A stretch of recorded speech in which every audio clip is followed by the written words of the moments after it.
What's going on, people? My name is Batman, and what we always want in our game sequels is an upgrade that stays true to the original game formula while still bringing something new and substantial enough to the table that it makes an actual new game, as opposed to what I call DLC games, right? Where you just have a bunch of new content, but it's not really a new game. Most Call of Duty games are what you would consider a DLC game. For it to be new, something has to have changed, and preferably the kind of change that everyone would consider an upgrade, something objectively better than previous iterations of the game, as opposed to something that is just objectively different. Battlefield's biggest game changer thus far has been the inclusion of dynamic destruction, and they've built on that feature quite a bit, introducing larger scripted destruction, as well as levolution. And levolution generally is awesome. It provides significant amounts of immersion and sandbox gameplay tactics into Battlefield. It keeps the matches fresh and exciting. But destruction was added quite some time ago, and they've built on it, but if it wasn't for the major scripted levolution events in Commander mode, let's be honest, Battlefield 4 would have been essentially a DLC game of Battlefield 3. I think the question a lot of Battlefield fans have is, well, what's the next big thing? And I would argue that the best way for them to take Battlefield to the next level, to maximize the diversity and intensity of this game's wide array of gameplay experiences and bring levolution to its logical conclusion, is to begin the implementation of Construction 2.0. Any fucking hobo can destroy something, but rebuilding it takes skill and time. Nothing comes free. When you go to build that house, if the wood could talk, it'd be screaming.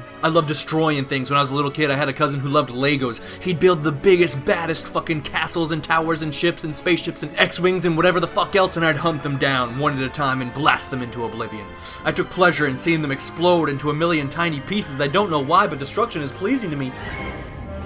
I love seeing the Death Star explode in Star Wars. The scene is like physically satisfying, like cracking your knuckles and taking a fat shit. And that's one of the reasons I've loved Battlefield so much over the years, but as I've grown older, I also have learned to value the creativity involved in building things. I've developed a deep sense of appreciation for the strategy involved in deploying what you've built to defeat your enemies. And here's the thing, building things is always going to be more intellectually stimulating than destroying, because building things requires a lot more critical and creative thought processes than destruction. And being intellectually stimulated is the reason we play games, right? Is to give our brains something to be engaged with, because we don't like being fucking bored. We hate it. When your parents wanted to punish you as a little kid, what did they do? What's the original punishment? Hitting you in the fucking face with a belt. But after that, the next most popular punishment was the timeout. Parents make you go sit in that corner alone facing the wall for hella days. Why is a timeout punishment? You're not getting hurt, you're not losing anything, you're just super bored because your brain has nothing stimulating it, okay? It's the same thing with jail today for the most part. So we come to games for that stimulation, and the more stimulating a game is, the more we like it. And there are many different ways to stimulate the brain. My personal favorite form of stimulation is getting coked up and fucking the dog shit out of a homemade fleshlight that utilizes that cardboard cylinder in the middle of the toilet paper roll, and you have to shove a bunch of toothpaste and wet toilet paper in there and some toothpaste, and you stick it in the microwave for 90 seconds. So stimulating. But my second favorite form of stimulation is much more popular. I like to utilize the capabilities of my brain to accomplish things. Crazy, right? And excluding Allier's 8 million subscribers, most people do enjoy critical thinking. We love strategy. We love creativity. This is why strategy games have always been so popular, whether it's chess or Dungeons and Dragons or fucking StarCraft and Dota. And our love for creativity is why things like Minecraft and Legos and fucking sandboxes have always been so popular. I'm talking actual literal sandboxes back on the playground, right? Love those things. When I go to the beach, I still build sandcastles. Most people do. Why do we like building sandcastles on the beach? I don't fucking know. It's like my favorite part of the beach besides floating in the water and letting the current take me out to sea where I can die peacefully, drowning out my sorrows and leaving my hellish reality behind. I loved sandboxes when I was a kid. They had a big ass one at the Catholic school I went to in first grade, but they had to get rid of it because too many of us little kids were getting a bunch of sand in our buttholes, and then we go in there with our fingers to dig it out and we realize, hey, that feels kind of good. And of course the school had to shut it down because despite popular belief, the Catholics aren't huge fans of butt stuff. But why do we enjoy building random, seemingly pointless shit out of sand? Why do we enjoy chess and Farmville? Because our brain has a whole lot of creative and strategic power and it likes taking advantage of the shit. Strategy and creativity are the most universally stimulating activities we humans appreciate, and the best way to inject more strategy and creativity into this game to make it more intellectually stimulating, more fun, is through construction. Because as fun as destruction is, there is not a whole lot of creative or strategic thought involved with it. Its intellectual stimulation is limited at best. I know there's some hard-ass Battlefield players out there like, oh, I use pinpoint precision accuracy to deploy my RPG rounds and destroy specific segments of the environment, providing strategic flanking routes and removing valuable enemy cover. But no, that's not how the fuck it goes down the vast majority of the time. For most people, the critical thought involved in destruction goes something like this. There's a bad guy behind that wall! I'm gonna empty every tank shell I have into it until he dies. Now don't get me wrong, that shit is still super fun, even if you don't kill the guy. Hey, it was fun destroying that building, am I right, am I right? And they shouldn't change or get rid of that in any way, it remains super awesome. But Battlefield's dynamic environments still have a lot of room for greater amounts of intellectual stimulation. I think there should be other ways to engage with the dynamic environment outside of taking a shit on it. What I would propose is a collection of buildable items that players can construct in-game. It's away!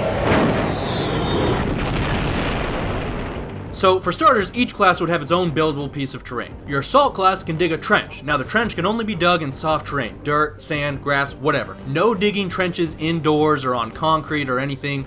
And this would help make sure there aren't any OP trench areas. You know, if there's anywhere a trench could potentially be abused, DICE can just make that area concrete or whatever, you know? And you dig one trench and it would actually be more of a foxhole, but if you dig another right next to it, it gradually turns into a trench, right? And I'd say the limit per person should be like 2, so you have to work together with other people to build meaningful stretches of trench. Your engineer can build actual mounted armored HMG turrets, you know, those ones that you operate standing up and they have the cover built around them so they have to get you with an explosive to take them out, right? You give them a limited amount of ammo, but the support guy can restock them. They're repairable and would have the same damage tables as they do in Battlefield 4. Your support guy can build sandbag barriers, which operate similarly to the trenches, obviously, but the sandbags can be placed on hard surfaces like concrete, but only give you cover from one side instead of the trenches, several sides of cover. But you still can't put them inside buildings because people would spam that shit in every doorway and it gets super annoying. It's incredible to think about how much cool stuff we can't have in games just because annoying cunts would abuse the shit out of it and just be obnoxious with it, you know what I mean? There are so many stupid Battlefield players who do so much stupid shit, you know, they land the jets in the spawn for no apparent reason other than, whoa, we can do this. Fucking 10-year-old bastards. And then the Recon class can place barbed wire on pretty much any outdoor surface in the game, including the ground. If they do put it on the ground, I think it should trip the enemies that walk over it, so you have like a little game where the Recon guys are trying to hide it in the bushes to trip you up, and you gotta keep an eye out for it, so you jump over instead of getting tripped, and you're taking a little damage if you trip over it. And any elevated surface they put it on, like a wall or the aforementioned trenches and sandbags, it makes it so the enemies can't climb over that surface, and if the enemy still tries anyway, they'll take some damage. And then you can only destroy the barbed wire with explosives or wire cutters if you go up to it and hold B or whatever, but that should take a few seconds, so that if you do it in the heat of battle, you're sit and duck and you're probably fucked unless you utilize super awesome teamwork and smoke grenades and suppression fire. Each one of these buildables should require a good like 10 seconds to build and have recharge rates similar to vehicle respawn times, but that'll probably be something that has to be play tested to get right. Now, these things you can build pretty much anywhere at any time as long as it's outdoors. However, within the territory of an actual flag, I think a few more options should open up to players, including military building blocks. Now, I can't figure out what the official name is for these fucking things, but you see them in a lot of games.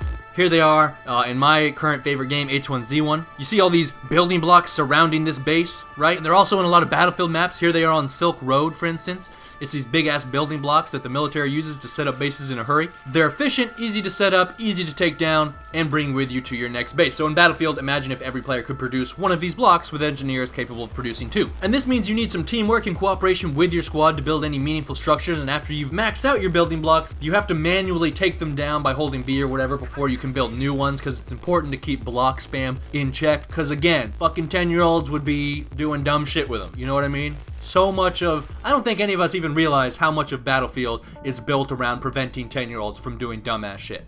And each block should have a significant amount of health. I'm thinking 2 tank shells to take them out, and then of course you can place the barbed wire, sandbags, or the turret on top of these blocks, or, you know, connected to them in some way as well. And this would add a whole new layer of strategy to the game.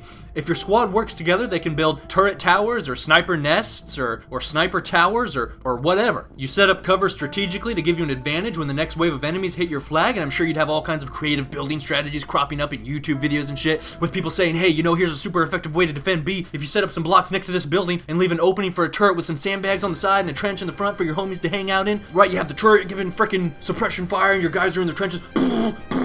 You'd have micro base building within the flags. It would mean more only in Battlefield moments. Or I guess Battlefield 1 moments. No 2 Battlefield matches would ever feel the same. You know, imagine if you could seal off entrances to these flags with barbed wire building blocks, right? So when those sneaky little cunts that just love to ghost cap the whole match get to the flag, they need some vehicles or a bunch of rockets to break through, right? And it takes some time to break through, which leaves you vulnerable when you're trying to break through, so it gives the enemy team a chance to figure out what you're up to. It would reduce the amount of sneaky ghost capping bullshit by a lot. Alright, and that stuff annoys me. You know what I'm talking about, when one guy just gets on his jet ski and goes and finds the flag that nobody's at and caps it by himself, and then you go over there and, you know, you gotta defend the flag, but you're not really defending the flag, you're just searching every nook and cranny to find the one little bastard that's sneaking over here to ghost cap because he has no life and doesn't enjoy fighting. He just enjoys ghost capping because I don't know why. He's fucked up in the head. And then you're just playing whack-a-mole with this one fucking guy who keeps going and finding flags that nobody's at to cap them. And then as soon as somebody comes to that flag to defend it, he either runs away or just hides until they leave. And before you know it, you've spent half the match hunting down,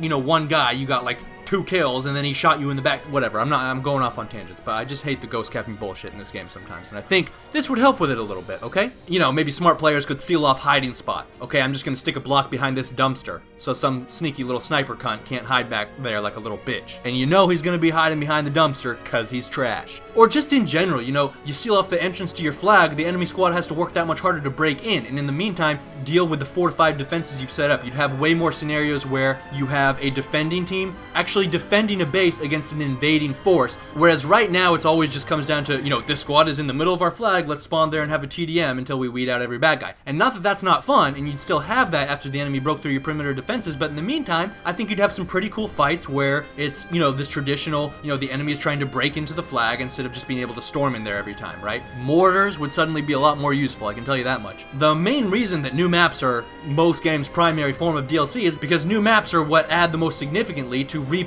value. They generate new kinds of encounters and engagements and gunfights, new obstacles to overcome, new challenges that require unique creative solutions. Custom player buildables would add all that to every map and in every match. It would dramatically increase the replay value of the game without significantly altering the core formula in a way that might alienate longtime fans. And so after Battlefield 1, it's time for Battlefield Minecraft. Fuck yeah! For the win query of the day is, if you could build any object in Battlefield, what would you build and why? Thanks for watching. Please remember to rate. This is Batman, signing out.